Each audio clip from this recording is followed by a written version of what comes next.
Hello la Didi Family, on se retrouve aujourd'hui pour un tout nouveau Didi Talk sur le sujet de les influenceurs et la consommation, la surconsommation et leur incitation à l'achat.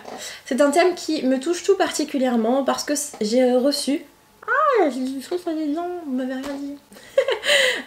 Parce que c'est un thème qui me touche tout particulièrement. Je reçois quelques commentaires qui vont dans ce sens-là en ce moment et j'avais très envie d'en parler avec vous. N'hésitez pas dès le début à me dire dans les commentaires ce que vous en pensez, puis peut-être après revenir à la fin de la vidéo si vous êtes encore là, parce que je sais qu'elle est très longue, et à me dire un peu ce que vous en pensez. Après, une fois qu'on a discuté ensemble, j'en profite dans cette vidéo pour me maquiller, comme d'hab, donc je vous laisse avec la suite de la vidéo. Alors, on va regarder ce qu'on va faire comme make-up. Alors, on va commencer par le type de make-up. Puis la couleur. Ok, jaune. J'ai jamais utilisé ces couleurs-là, donc jaune. Je sais même pas si j'en ai. Dans ma tête, je viens de me dire que le jaune et vert, c'était les couleurs les plus simples. On s'en fout, c'est pas ça le but. Le but, c'est de discuter. Bon, si quand même, parce que je dois garder cette tronche-là après. Donc, bon.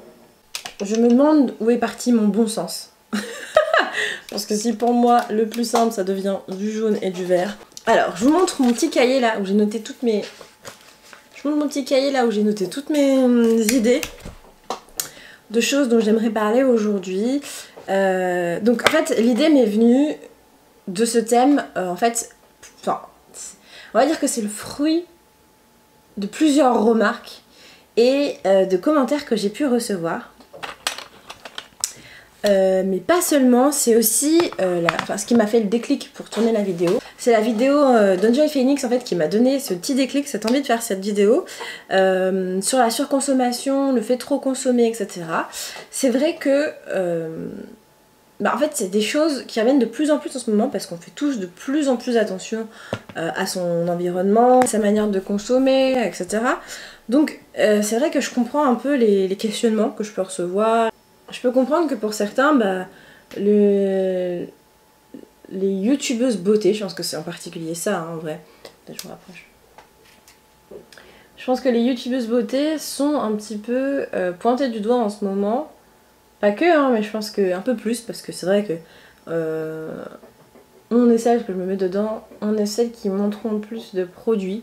Je me suis dit, la vidéo d'Enjoy Phoenix, c'était pour moi un bon déclic pour me dire, attends, faut qu'on en parle, parce que je sais pas ce que vous en pensez, mais moi j'ai mon avis là-dessus, et je me pose vraiment beaucoup de questions, voilà, en ce moment. Parce que pour moi, être youtubeuse beauté, c'est un vrai plaisir. Je sais pas du tout ce que je fais.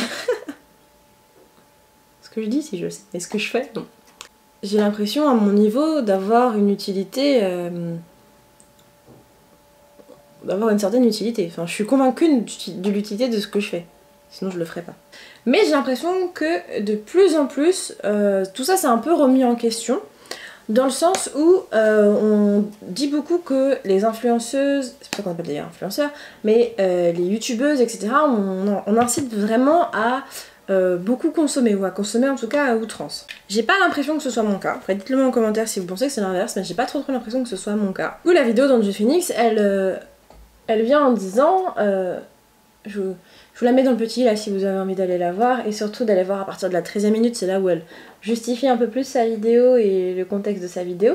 Mais elle le dit bien, puis après en commentaire elle le redit, qu'elle n'est pas parfaite, qu'elle aussi, elle consomme, elle fait de la surconsommation, en tout cas elle consomme dans des boutiques qui font du fast fashion, etc. Puis elle dit, un truc du coup qui est assez vrai, elle dit bah oui là en ce moment c'est le Black Friday et il va y avoir plein de codes promo qui vont pulluler, il va y avoir plein de codes promo, il va y avoir plein de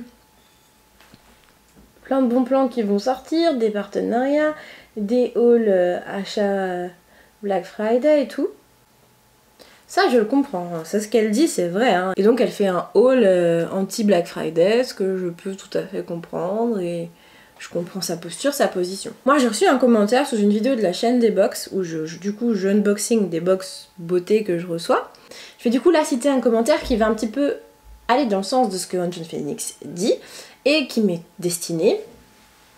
Donc je l'ai découpé en plusieurs parties pour pouvoir rebondir dessus et un petit peu étayer mes propos et vous donner mon avis. Si vous n'êtes pas d'accord, n'hésitez pas à me le dire en commentaire, à donner votre avis parce que je pense que c'est intéressant.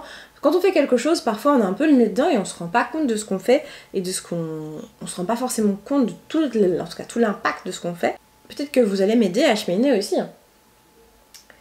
Et donc la première partie de ce commentaire, moi ce qui m'a marqué, c'est, elle me dit, acheter quelque chose. Moi quand je veux acheter, j'achète des choses qui vont me plaire si j'en ai vraiment besoin. Donc pour moi ça mêle deux notions différentes déjà. C'est acheter des choses qui vont faire plaisir, qui vont vraiment avoir un intérêt. Et quand on en a vraiment besoin. C'est en fait, c'est tout le contraire apparemment de ce qu'incite le Black Friday, qui est d'acheter pour acheter, et acheter parce que c'est pas cher, et acheter parce que c'est le moment en fait. Moi là-dessus, j'aimerais rebondir sur plusieurs choses. Si j'ai partagé des codes promo et des bons plans du Black Friday, ou si même j'ai dit oh bah là je vais faire mes achats, je remplis mon panier, etc. C'est pas pour dire que j'achète des choses dont j'ai pas besoin. Typiquement, moi j'ai pas les moyens de m'acheter des choses qui valent cher en autre moment de l'année. Et là, pendant le Black Friday, j'en profite parce que ces choses-là, elles sont à tout petit prix. Enfin, sont en tout cas à prix réduit. Et donc en fait, je pense que vous aussi c'est pareil, vous n'avez pas forcément les moyens. Par exemple, mon ordinateur l'année dernière, je l'ai acheté dans le cadre du Black Friday parce que je voulais un nouvel ordinateur, ça faisait très longtemps que j'attendais pour avoir un nouvel ordinateur. Et en fait, j'ai épluché les sites et je me suis dit j'attends le Black Friday parce que je sais qu'il va y avoir des promotions. Et en effet, j'ai pu avoir mon ordinateur avec des qualités et des options supérieures parce que justement pendant le Black Friday, ils ont soldé au prix de l'ordinateur que je voulais de base. L'ordinateur avec des capacités supérieures. En fait, tout dépend son mode de consommation.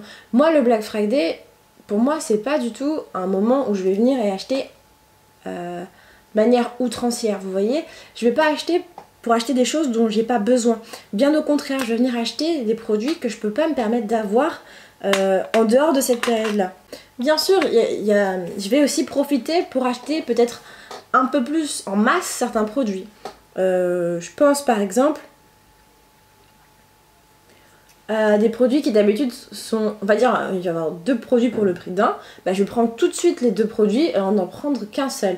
C'est vrai, ça n'a pas d'intérêt parce que j'en ai pas besoin des 2 tout de suite, mais plus tard quand quand je l'aurai fini, parce que je sais que c'est des produits que j'utilise et qui me sont utiles, je sens que je vais regretter le verre. Ça me semble pas être une manière outrancière de consommer. Par contre, j'ai jamais profité du Black Friday pour acheter des tenues pour un mois, comme Joaquin Phoenix peut le dire, et vous le proposer. Après, je pense qu'elle parle très certainement, et je conçois tout à fait, des youtubeuses qui ont bien plus d'abonnés que moi. Il faut consommer, comme tout ce qu'on fait, de manière intelligente. Tout dépend du curseur, là où on le met. Je n'aime pas du tout. En fait, là, ça fait blanc. Non, mais alors moi... Je te fais des essais, mon pote. C'est comme tout, si on mange... je prends l'exemple de la bouffe parce que pour moi c'est plus simple, mais si on mange, je sais pas, du Nutella à la cuillère tous les jours, bah on va grossir, c'est mauvais pour nous, on sait très bien, mais ça peut nous faire plaisir, ok. Après, on sait qu'il faut pas le faire tous les jours, sinon bah, on risque de vraiment merder niveau santé. Vous voyez, en fait c'est ça que je comprends pas. C'est que ce genre de commentaires que je reçois, et merci, heureusement que vous me laissez ce genre de commentaires parce que ça me fait réfléchir, regardez là, je fais une vidéo aujourd'hui, mais ce genre de commentaires parfois c'est hyper culpabilisant. Parce que même quand on a beau faire les choses bien d'autre part, et ben en fait, pour moi c'est hyper culpabilisant, je me dis bah merde, est-ce que je fais les choses bien, est-ce que... pourquoi je fais ces vidéos là, si du coup, bah au final ça plaît pas. Ça me culpabilise aussi beaucoup parce que je me dis, bah c'est comme ceux qui me disent, bah t'es pas une vraie curly girl parce que tu lisses les choses parfois. Je trouve que c'est à peu près le même raisonnement en tout cas pour moi. Pour continuer un petit peu à réfléchir là-dessus, je vais prendre le deuxième commentaire, enfin la deuxième partie du commentaire où elle me dit, tu reçois tout un tas de box, un tas de produits qui s'accumulent et ça c'est pas pour moi. Alors, déjà, oui, je reçois pas mal de produits. Oui, ça c'est un fait, j'en reçois beaucoup. C'est un fait, mais après peut-être que je me suis trompée dans l'idée. Enfin, en tout cas, moi c'est l'idée que je me fais de la youtubeuse beauté et de la youtubeuse conseil, en tout cas, que je me dis être, que je pense être, que j'espère être. C'est que... En tout cas, moi c'est ce que je recherche. C'est que je recherche à chaque fois à ce qu'on me donne des vraies astuces. C'est qu'on me donne des vraies astuces et qu'on me donne un peu... Et de faire un retour d'expérience. C'est-à-dire que... En tant que youtubeuse...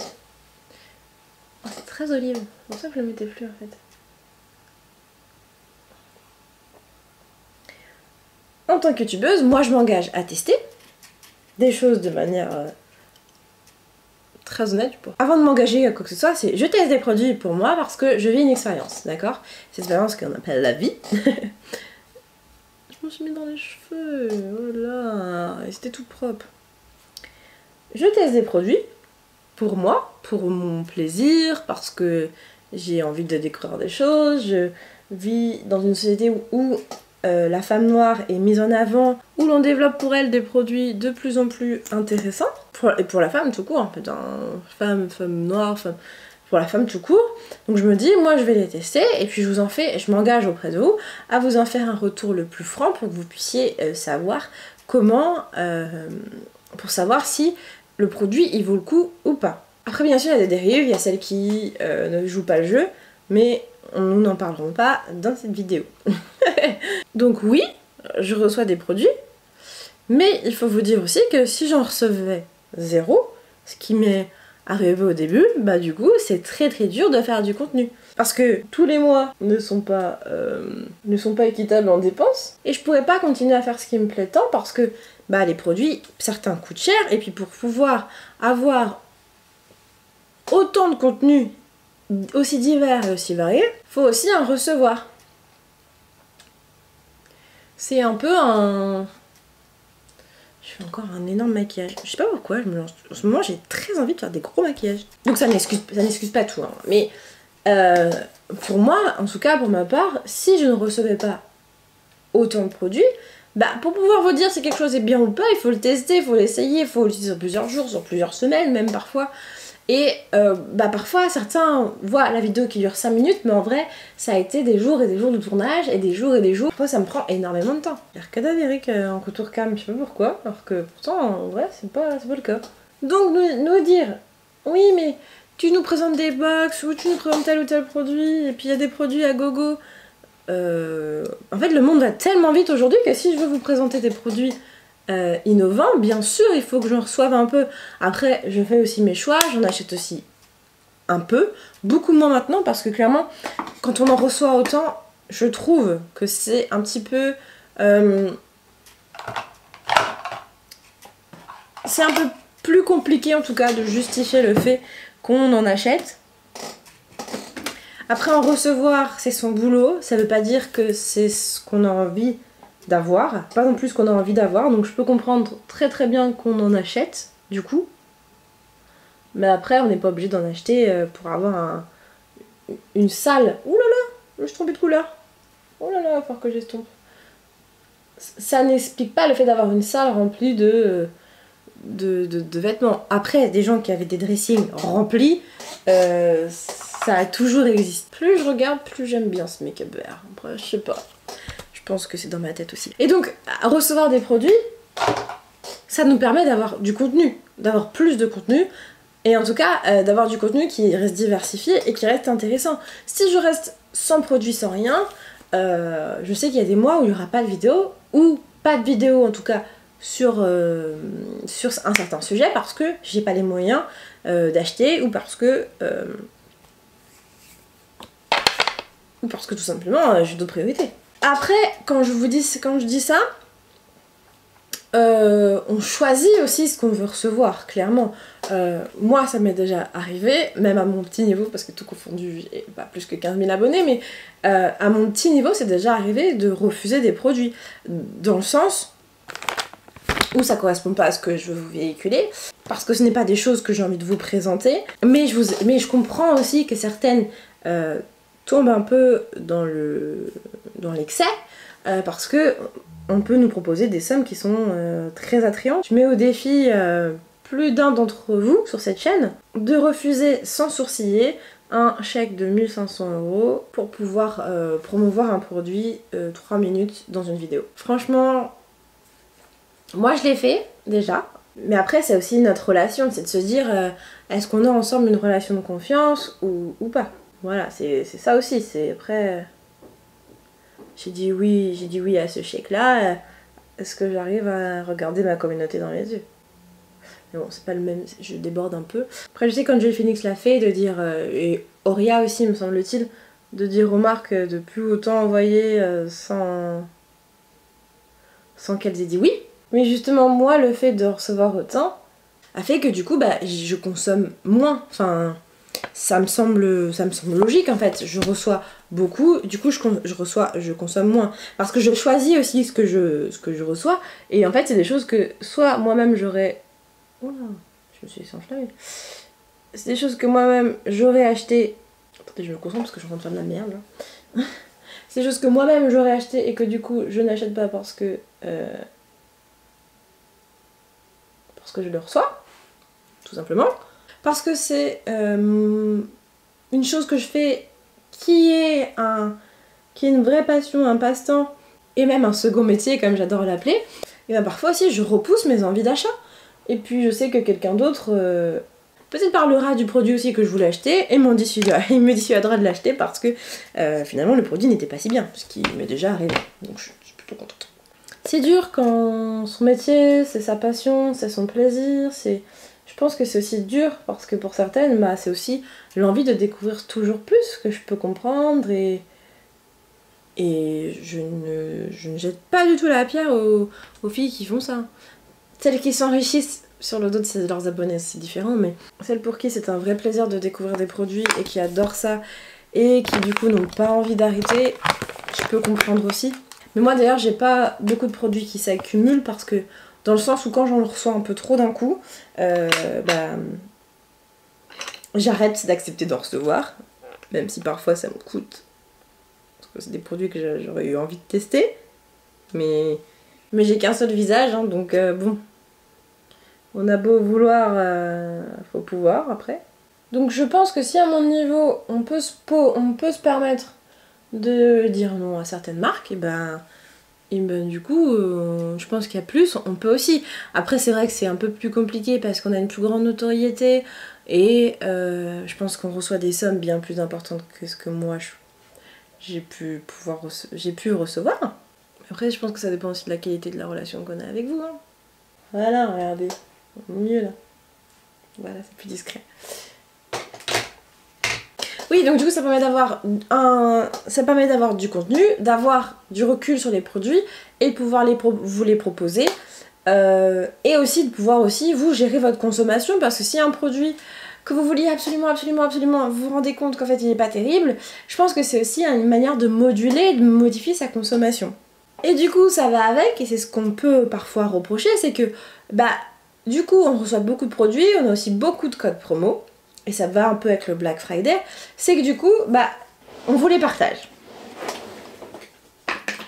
Alors là maintenant je sais plus si je dois les partager ou pas, parce que en fait quand je vous les partage c'est plus en mode écoutez, moi je peux vous faire bénéficier d'une réduction, donc je vous la propose. C'est pas genre achète parce que j'ai achète, regarde en plus il y a un code promo. Non, c'est plus j'ai un code promo, du coup je vais vous en faire bénéficier parce que c'est grâce à vous que je l'ai ce code promo, ok? Donc le code promo, soit je vous le partage parce qu'en fait pour moi c'est tout à fait normal de vous partager quelque chose que j'ai eu grâce à vous, ou j'arrête de les partager parce qu'en soi c'est incité à la consommation. Je sais pas ce que vous en pensez. Moi je suis plutôt d'avis de les partager parce que je me dis si on n'a pas forcément les moyens ou qu'on aime faire des économies et qu'on a envie de s'acheter un produit, si on a un code promo, pourquoi pas le proposer? Et puis moi la première... Ah, j'ai cligné de l'œil. Oh mon dieu. Voilà, premier en fait, quand j'achète un produit, avant de l'acheter, je regarde s'il n'y a pas un code promo qui traîne. Pourquoi j'achèterais un produit à plein tarif alors que je peux l'avoir avec un petit code promo qui me fait conserver 3, 4, 5 euros dans mon portefeuille et qui au final, à la fin de l'année, ça me fait une petite somme qui est assez rondelette et qui me permet de partir en vacances, qui me permet de m'acheter quelque chose qui est peut-être futile mais qui me fait plaisir. Parce qu'il faut arrêter, hein. On peut aussi s'acheter des trucs un peu futiles de temps en temps. Je dis pas remplir sa maison, mais on a le droit. J'ai l'impression qu'il faut à chaque fois venir justifier quand on fait quelque chose juste pour se faire plaisir. Je me suis acheté une nouvelle paire de baskets, j'en avais pas le besoin, c'était un vrai plaisir, mais c'est une de temps en temps. Et encore, moi j'achète des baskets que j'ai... Enfin, c'est pas les mêmes, c'est pas la même couleur, c'est pas la énième paire de baskets Puma Suède, que j'aime beaucoup d'ailleurs, mais que j'ai pas acheté parce que j'en avais pas le besoin. C'est juste que je les veux parce que c'est la mode. Et bah je suis fière de mon petit make-up. Moi qui aimais pas au début, j'ai fini mon maquillage mais pas de parler. Parce que j'arrête, genre je me... Quand je fais certains trucs comme ça là, un peu précis. Pour le rouge à lèvres, est-ce que j'abuse? Ok. J'abuse peut-être un peu sur les couleurs. Mais moi l'histoire du quand c'est chargé, les lèvres on n'est pas chargé, la bouche, ainsi de suite, cette règle là, je le releverai aussi. Ok, donc je disais quoi? Du coup maintenant j'ai plus qu'une seule chose à faire, c'est de finir de mon petit discours. Hein. J'en suis qu'au deuxième point sur 3. Oh, j'ai déjà 1 heure de vidéo. Oh là là, mon dieu, mais c'est beaucoup trop pas parler, trop peu pas parler. Et justement, c'est pour me dire, en fait, je permets à ma communauté d'accéder à un produit avec un prix plus petit. Alors, ceux que ça intéressait déjà, je me dis, ok, ils vont être hyper contents. Je pousse pas, je n'ai pas l'impression, en tout cas, moi, de pousser à l'achat.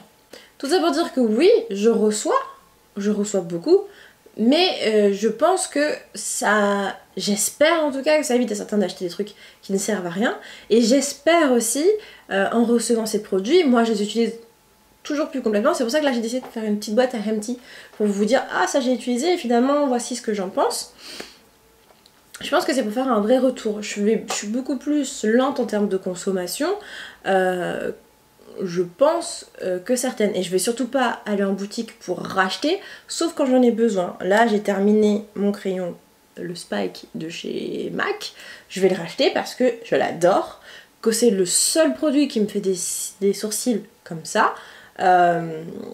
Qui restent très très naturels et que j'adore utiliser. Voilà, basta. Après, si j'en reçois un autre, et ben, je l'utiliserai ou je donne quand il est fini. Après, je sais que certaines en reçoivent tellement que donner, c'est impossible. Donc, je peux comprendre, mais du coup, choisis. Ou choisis de donner, mais choisis de ne pas recevoir surtout. Voilà, clairement. Je continue de détailler mes propos avec encore une fois la suite du commentaire où elle me dit « Toute cette surconsommation de notre époque actuelle est hallucinante. » Right, vrai. Je peux pas dire autrement, on surconsomme. On est dans la surconsommation. Par contre, je me suis dit, je vais regarder un petit peu ce que c'est que la surconsommation. On va se poser sur quelques définitions. La surconsommation désigne un niveau de consommation situé au-dessus de celui des besoins normaux d'une consommation moyenne. Au-delà d'un certain seuil, la surconsommation est un facteur de surexploitation des ressources naturelles, pas peu difficilement, dangereusement ou lentement renouvelables. Ok, donc maintenant quand on parle là-dessus, je suis tout à fait d'accord, on surconsomme énormément. Moi j'essaie vraiment de réduire ma surconsommation, je passe par de nombreux biais. Pour la mode, j'achète beaucoup en fripe, j'achète aussi beaucoup pour tout ce qui va être nourriture, alimentaire, enfin pour tout ce qui est mode, j'achète tout ce qui est en fripe, tout ce qui est de seconde main, donc tout ce qui va être les sites Vinted, etc. Attention, parce que je mets toujours un bémol sur tous ces sites-là, ça peut rester aussi un vrai business pour certains. Vraiment, un vrai business. J'ai déjà vu certains qui achètent en masse et qui revendent 2 fois, 3 fois plus cher parce qu'une fois qu'ils ont tout acheté, il n'y en a plus pour les autres et c'est comme ça que ça fonctionne. Bref, soit dit en passant, pour tout ce qui va être alimentaire, je vous ai déjà présenté, j'utilise beaucoup Too Good To Go. C'est quasiment maintenant, on va dire, 80% de mes achats alimentaires. Après, bien sûr, il y a 20% où quand je vais en soirée, quand je vais chez des amis, quand je dois faire un gâteau particulier, quand je veux faire quelque chose de vraiment particulier, j'achète les produits dont j'ai besoin. Mais sinon, maintenant, j'essaie toujours de regarder si autour de moi, il n'y a pas un Too Good To Go, soit au lieu de commander un plat, je vais aller le chercher, c'est en bas de chez moi, le japonais, le chinois, je ne sais quel magasin, restaurant n'a pas fini ses produits et du coup les revend sur Too Good To Go. Là j'y participe énormément pour éviter, je suis anti-gaspi complètement. Quand je fais mes courses alimentaires, c'est la même parce que en fait, au lieu de me dire bah qu'est-ce qui me ferait plaisir, je me dis comment je pourrais éviter de gaspiller. Donc je regarde s'il y a un Too Good To Go, je vais par exemple au Franprix qui est à côté de chez moi et il en fait régulièrement. Et après, la dernière fois j'ai eu 500 g de crevettes, 200 g de viande, j'ai eu des légumes pour 1 kg, j'ai eu du lait qui allait périmer, j'ai eu des citrons, qu'est-ce que j'ai eu d'autres, des herbes aussi aromatiques et j'ai cuisiné du coup toute ma semaine autour de ça. Voilà, à peu près toute ma semaine. Après j'ai vu, et bien sûr il me fallait des pâtes, il me fallait des trucs comme ça, donc que j'ai acheté. Mais ça a été acheté sans surconsommer. Je suis restée dans mes besoins normaux et j'ai eu l'impression en tout cas d'éviter cette surconsommation. Bien sûr le fast fashion, définition encore. La fast fashion est un segment de l'industrie vestimentaire qui se caractérise par le renouvellement très rapide des vêtements proposés à la vente plusieurs fois par saison, voire plusieurs fois par mois. Les vêtements sont produits dans des séries relativement petites et les stocks sont très peu renouvelés. Donc au départ on pourrait se dire le fast fashion c'est quand même plutôt pas mal parce que on va venir faire des petites collections, donc moins de produits, et on va du coup changer plus régulièrement. Mais c'est ça le problème, c'est que en fait le fait de changer plus régulièrement et d'avoir plein de petites choses dans plein de saisons, ça surconsomme. On vient tirer et tirer encore sur ce que la terre peut nous offrir et sur ce que aussi les gens qui produisent peuvent nous offrir. Donc en fait le fait de renouveler tout le temps, en fait on est dans une société en ce moment où tout va très vite, où il y en a tout le temps, beaucoup. Et en fait on prend pas ce temps là de profiter de ce qu'on a.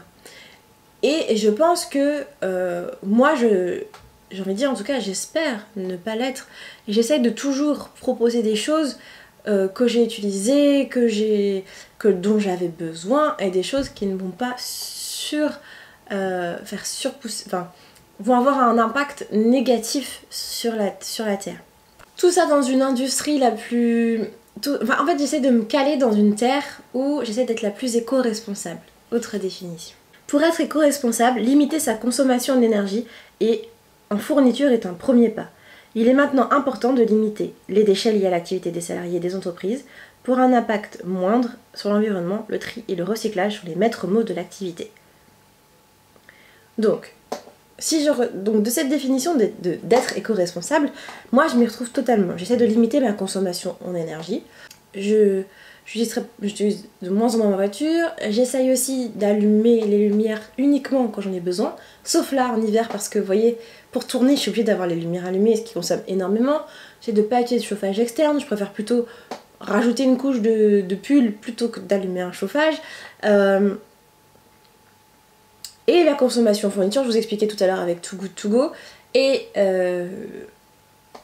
quand j'achète quelque chose, j'achète aussi de manière groupée, j'essaie de regrouper mes besoins. Avant quand je commandais, genre sur Amazon, c'était un colis, tout fin comme ça, hop, je le commandais en une fois. Parce que je sais qu'il arrive le lendemain et j'en ai besoin. J'ai un besoin qui est devenu imminent maintenant et je ne sais plus comment faire. Et d'ailleurs, je vais raconter une anecdote qui est assez drôle. Enfin, pas vraiment drôle, mais ça fait plusieurs fois où je vais dans des petites villes de France et le samedi soir, le dimanche, les magasins, rien n'est ouvert. En fait, il faut anticiper ses besoins, anticiper ses demandes. Et en fait, je me suis pris une grosse claque, je suis devenue accro au tout de suite maintenant. Je suis devenue complètement accro au fait de me dire, quand je commande un truc, c'est aujourd'hui et pas demain. J'ai commandé une manette pour jouer à la PlayStation qui a mis 2 semaines et demie à arriver. J'ai hurlé parce que elle a mis 2 semaines et demie à arriver. Vous vous rendez pas compte après je me suis dit mais attends, mais Gracie, remets-toi 2 minutes les choses en place, hein, reconnecte tes neurones. Il est hors de question que tu râles à nouveau parce que ça met 2 semaines et demie à arriver. Après je comprends, on paye une prestation, nanana, on va pas en parler aujourd'hui. Mais la société dans laquelle on vit, on est habitué à avoir tout de suite et de manière imminente. C'est quelque chose qui doit arriver très rapidement. On a l'habitude de toujours tout avoir à la demande, en fait, je me rends compte que je suis rentrée dans l'engrenage alors que je suis pas née dans cette société-là. Moi, quand je suis née, il y avait du crédit au portable, il y avait pas de VOD, fallait aller au DVD à l'heure où c'était ouvert, ou encore maintenant aux bornes, au meilleur des moments, pour pouvoir aller avoir ces produits. Donc j'essaie d'agir de manière de plus en plus éco-responsable, en fait, d'agir comme je faisais avant. Donc il est important de limiter les déchets liés à l'activité des salariés des entreprises, bien entendu, donc ça fait partie de sa manière de consommer au niveau mode, au niveau beauté. J'achète peu de maquillage, comparé à avant, je pense. J'achète très peu, j'en reçois aussi peu, en tout cas je choisis ce que je veux recevoir, parce que je veux que ce que je reçois, c'est quelque chose que j'ai envie d'utiliser. Voilà. Et pour un impact moindre sur l'environnement, le tri et le recyclage sont les maîtres mots de l'activité. Je trie, c'est évident. Je recycle, je reuse aussi. Je fais ce qu'on appelle maintenant, et c'est la dernière définition, et après j'espère que je vais pouvoir finir complètement ma conclusion. Je fais ce qu'on appelle de l'upcycling. L'upcycling is the new recyclage, ou comment faire du neuf avec du vieux, mais avec un gain de qualité et une plus-value pour le produit final. Concrètement, l'idée est de récupérer des matériaux ou des produits dont on ne se sert plus pour créer des objets ou produits de qualité supérieure. Voilà, donc je fais beaucoup d'upcycling maintenant, donc je pense que c'est l'étape d'au-dessus du recyclage et du tri, c'est qu'en fait quelque chose qui vous sert peut servir à autre chose, on peut toujours trouver le moyen de le détourner, et ce qui pour moi rentre dans une démarche encore plus éco-responsable. Tout ça pour dire que chacun doit faire des efforts à son... Je pense que, en fait, tout est une question de curseur et que je veux pas me situer dans le too much. Je veux pas me situer dans l'extrême. C'est-à-dire, pour moi, ce qui est extrême, c'est de ne plus acheter de produits, de ne plus consommer dans la grande distribution, dans ce genre de choses. Je pense qu'il faut être dans l'extrême inverse qui est de acheter, de faire que du fast fashion pour avoir de quoi faire des photos, pour de quoi avoir voir du contenu. Je pense qu'il faut être dans le curseur central, se dire je consomme, mais quand j'en ai besoin, quand j'en ai l'envie, et de manière limitée, raisonnée. Raisonner, c'est un bon terme. Pour moi, c'est raisonner. Chacun fait comme il peut. Chacun... Je sais pas si vous êtes d'accord avec moi. J'ai trop envie de vous lire et de lire vos commentaires. Donc, n'hésitez pas à me dire ce que vous en avez pensé de mon cheminement, ma réflexion sur le thème de la surconsommation et de l'incitation à l'achat menée par les influenceurs. J'ai très envie de vous lire. J'espère que cette vidéo elle vous a plu et je vous retrouve très vite. Ciao ciao.